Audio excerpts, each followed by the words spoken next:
Heto na po ang Memo ni Mommy, ang programang kapupulutan ng mga aral para sa pagpapaganda ng relasyon at unawaan ng bata at magulang.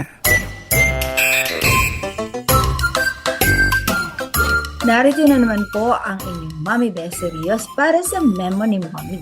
Pag-uusapan natin ang pagkakaroon natin ng gabay para po sa ating mga bata patungkol sa kanilang paglaya. At madalas nasasabi natin na dapat sila ay parang kite, diba? Hindi natin sila hawak. One day sila po ay pababayaan natin at sila ay lilipad sa kanilang sariling paglipad. Ngunit, meron po tayong dapat tandaan na foundation ito kasi baka sila po ay lumipad ng lumipad o di kaya masabit sa mga sanga at kung saan-saan pa, baka kaya dun sa kawad ng kuryente, ay delikado po ito. So ano ang ating pwedeng gawin bilang kahandaan ng ating mga bata sa panahon na parang kite? Tatanggalin na natin ang kanilang tali at sila na ang mamamahala sa kanilang paglipad. Simulan natin ito sa pamamagitan ng K. Ayan. Know the truth. Yan, napakahalaga po na ituro natin sa ating mga anak ang kaalaman nila.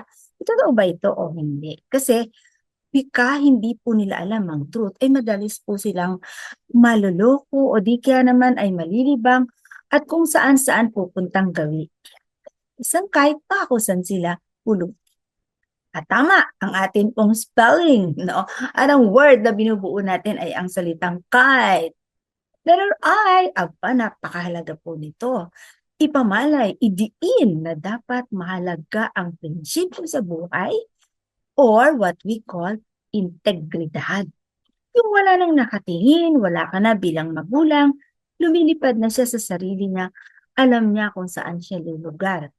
Hindi yung kanya, kung hindi yung mga bagay na may kinalaman sa pinakamatibay na pundasyon, ang takot sa Panginoon. Yan po ang integridad. At ito po, mahalaga rin po itong letter T. Ipamalay din natin, ituro natin sa kanila ang salitang tiwala.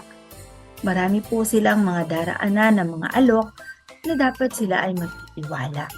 At ito po ay ituturo natin sa kanila kung paano maging wise kung sino ang kanilang pagtitiwalaan.